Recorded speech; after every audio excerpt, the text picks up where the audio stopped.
que j'enchaîne avec quoi? Comment? Le lundi au soleil, c'est ça. Il m'a dit le disque et c'est une année. Claude François. Oui. Il m'a dit Claude François et un mot en concept de Dieu. Il m'a dit oui. Merci. Merci. Oh, ouais. Claude François. Jean Ferrat. Ça va être un peu ça.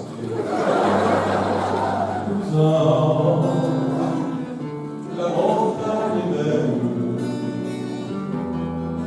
Comment peut-on s'imaginer changer?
Mesdames et messieurs, en vos titres et qualités, chers amis, c'est un plaisir et un honneur de vous accueillir, si nombreuses et nombreux, au nom du Collège communal de la Mignolière, en ce dimanche des fêtes de Wallonie et dans ce magnifique opéra.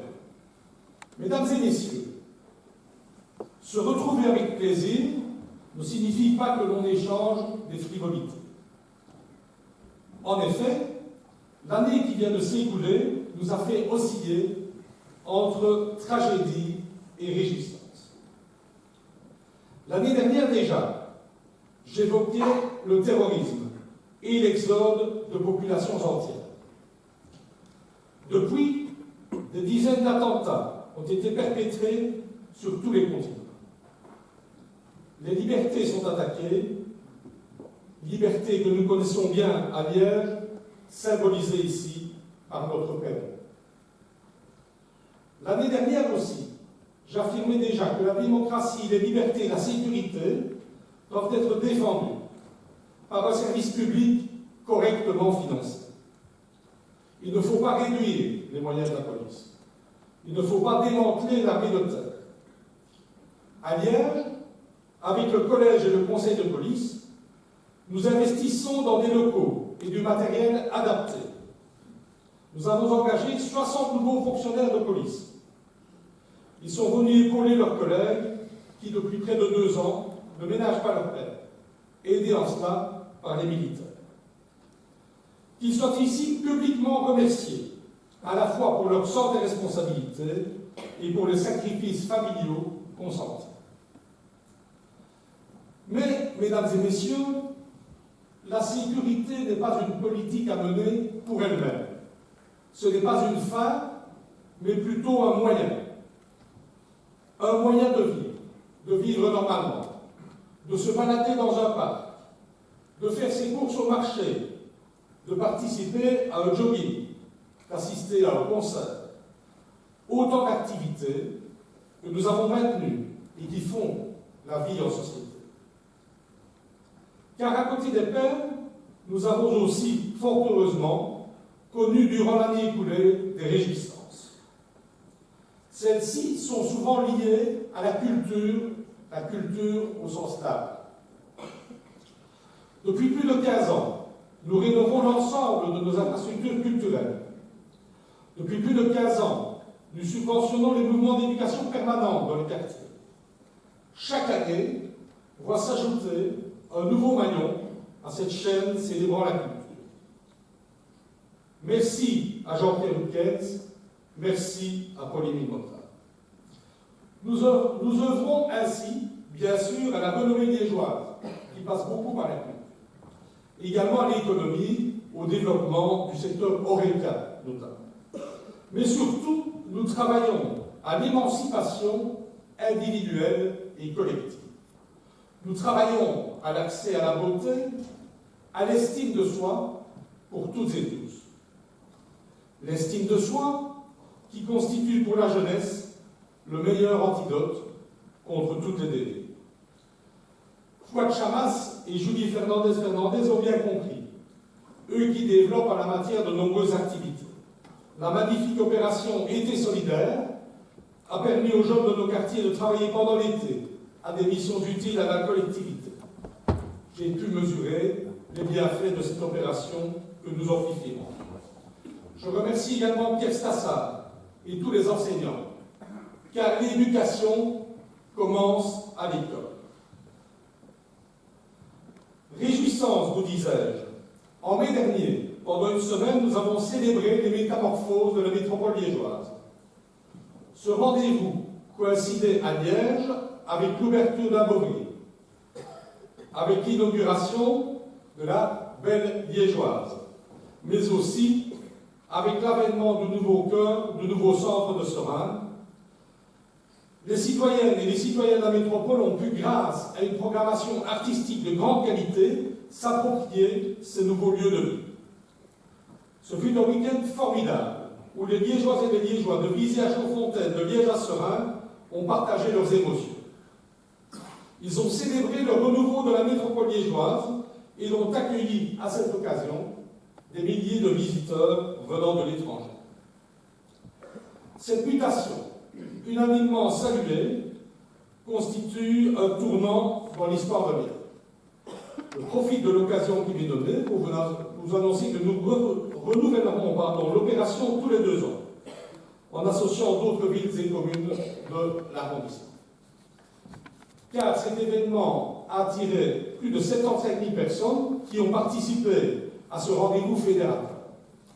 Et nous avons noté la fierté retrouvée, le nouveau départ après plus de 15 ans d'efforts, une prise de conscience de cette métropole. Mais les Liégeoises et les Liégeois nous invitent à aller plus loin. Sur les quartiers, tout d'abord. Notre politique d'aménagement du cadre de vie n'oublie personne. Outremeuse, Corbon-Meuse, Brest-Coudroix et tous les autres quartiers de Liège, toujours avec le même souci de qualité. Je voudrais ici remercier Roland Léonard pour son travail infatigable en la matière. Mais, mesdames et messieurs, dans ce cadre, nous verrons également le retour des agents de quartier, juges de paix naturels dans la proximité. Il faut dire qu'ils ont été absorbés ces derniers mois par la réponse que nous devions donner au niveau de la menace définie par le ministère fédéral de l'Intérieur. Et, en fonction de cela, l'effectif a été, je vous le disais, complété. Et nous resterons attentifs à son évolution. En accord avec M. Beaupère, chef de corps de la police locale, une priorité sera donnée à l'action territoriale, à la résolution des problèmes au niveau des commissariats, en concertation avec les habitantes et les habitants. Cela impliquera des choix en matière d'affectation des effectifs, choix que je présenterai avec M. Beaupère au Conseil de police. Les policiers qui sont démocrates, je veux dire qu'ils sont tous démocrates, attirent mon attention sur un certain nombre de règlements, de lois inadaptées à notre époque, inadaptées à la vie en nous. Texte relatif aux biens, tout d'abord. Les subdivisions d'immeubles restent trop nombreuses et entraînent leur lot de problèmes. D'autre part, certains propriétaires de biens commerciaux en tirent un revenu immédiat, peu conforme à l'intérêt général de la ville, et il en va de même de certains exploitants. Tout comme en Flandre, les autorités communales wallonnes doivent disposer de prérogatives en la matière et devraient pouvoir fixer les lignes directrices de l'implantation des commerces par quartier. Il en va du développement harmonieux de notre cité et de son attractivité commerciale. Je m'y attelle avec Maggie Hernin, mais la région wallonne doit nous aider et l'État fédéral également. Mesdames et messieurs, nous manquons aussi d'un cadre pour assumer la grande précarité qui, souvent dans les centres urbains, côtoie la grande richesse. Je pense plus précisément à la toxicomanie et à ses conséquences désastreuses pour les malades, mais aussi pour la collectivité. À cet égard, je ne peux que déplorer l'attitude de la majorité fédérale, qui ne veut pas adopter les deux dispositifs proposés pour sortir les toxicomanes de la dépendance et de la clandestinité. Je ne désespère pas de voir aboutir ces textes, mais il faudra l'appui de toutes et de tous. Et à cet égard, avec la province et la Tifirquet, avec notre Centre public d'action sociale et Marie-France Mailly, avec André Scoyen, nous allons remettre l'ouvrage sur le métier. Il s'agira aussi de permettre aux personnes en grande détresse sociale de retrouver, à travers l'accès aux soins de base, la dignité et à nouveau l'estime de soi. Autre problématique à régler, la mobilité. Liège, par l'augmentation de sa population, de ses étudiants, de ses touristes, par le nombre de celles et de ceux qui y travaillent, est confronté à la nécessité de réorganiser sa mobilité. Le tram doit y aider. Alors que le projet était sur le point d'aboutir, Eurostat, le gendarme financier européen, a mis son veto. Heureusement, le gouvernement wallon, à notre demande, a relancé la procédure. Le marché du tram devrait être attribué définitivement au printemps 2018.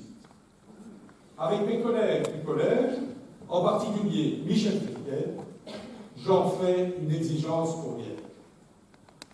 En effet, le tram est la colonne vertébrale d'une réorganisation profonde de la mobilité à l'échelle de la métropole. Et j'invite chacun, TEC, SRWT, SNCB, gouvernement wallon, à nous rejoindre pour utiliser intelligemment le nouveau délai qui est survenu. Donc c'est déjà, sans plus attendre, nous devons redéfinir l'organisation du réseau de bus, acheter des bus à haut niveau de service pour desservir des lignes stratégiques et mettre en place la transurbaine de Fléron à Chêne. Nous devons aussi rouvrir une trentaine de points d'arrêt ferroviaires partout dans la métropole et ainsi créer un maillage cohérent entre les bus à haut niveau de service, le tram et le train. Liège doit devenir exemplaire dans son offre de transport public et dans ses solutions de mobilité. Mesdames et messieurs, l'attitude de l'Europe, corsetant jusqu'à l'absurde les dépenses publiques, est destructrice à plus d'un titre. Tout d'abord pour l'Europe elle-même. Comme le déclarait Bono, célèbre chanteur du groupe U2, dans un quotidien bruxellois ce samedi, l'Europe est une idée, elle doit devenir un sentiment. Il faut bien dire qu'elle n'en prend pas le chemin pour l'instant. Elle doit cesser d'être bloquée sur des problèmes comptables. Elle doit développer une politique sociale, fiscale et économique. Et à cet égard, j'ai enregistré avec satisfaction les déclarations de Paul Magnette ce samedi à Namur, qui nous disait parfois il faut savoir désobéir à l'homme. Attitude destructrice, ensuite, pour le caractère structurant de l'espace public que nous pouvons assumer, pour les infrastructures collectives. Attitude destructrice encore pour l'environnement, le cadre de vie, les économies d'énergie, la qualité de l'air et des pollutions, le climat, à l'heure où la Chine et les États-Unis, enfin, rejoignent la COP21. Il faut conserver pour les pouvoirs publics et singulièrement pour les pouvoirs locaux, nous avons un certain nombre de responsables dans la salle aujourd'hui, une faculté d'investissement.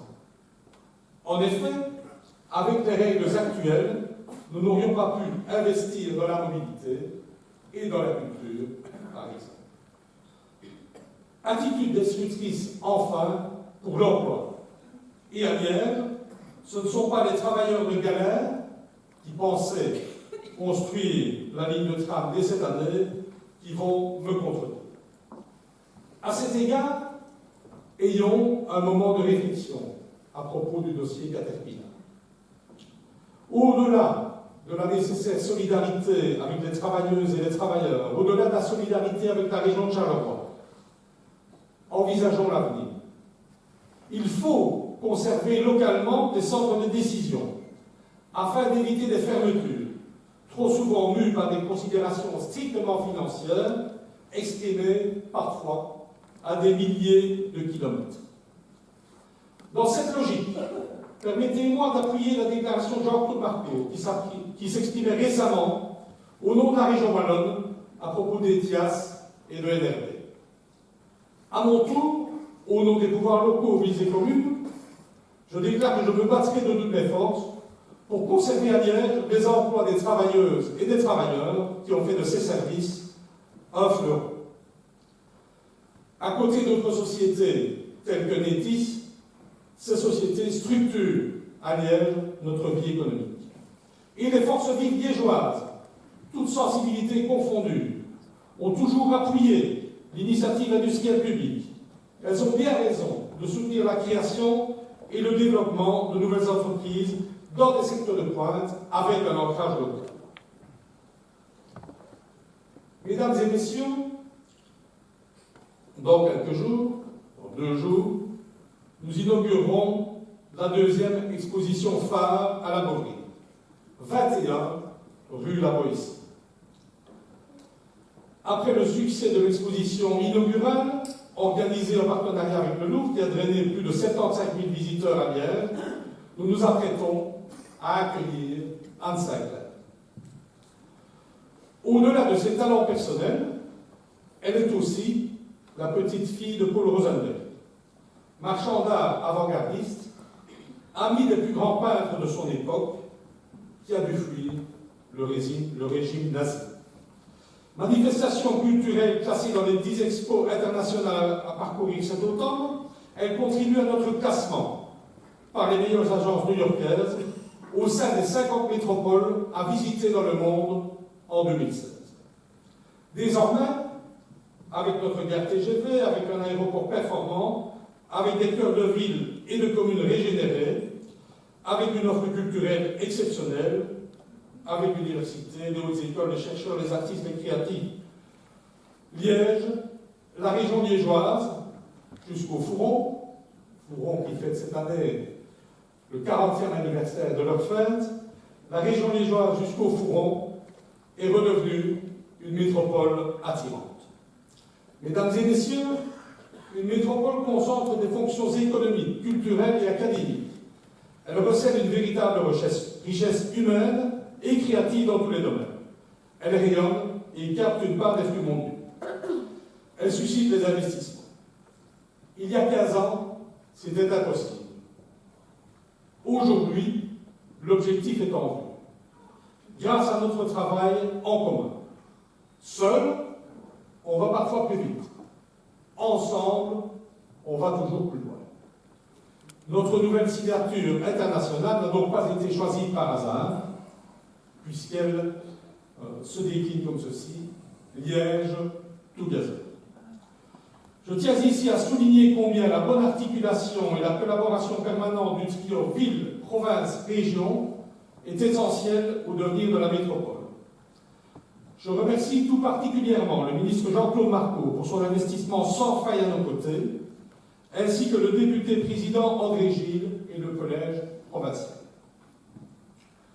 Je salue également la disponibilité pour Liège du ministre fédéral Daniel Baclen et l'arrivée au gouvernement de la Fédération Wallonie-Bruxelles, de la nouvelle liégeoise Alda Gréoli aux côtés d'Isabelle Simonis.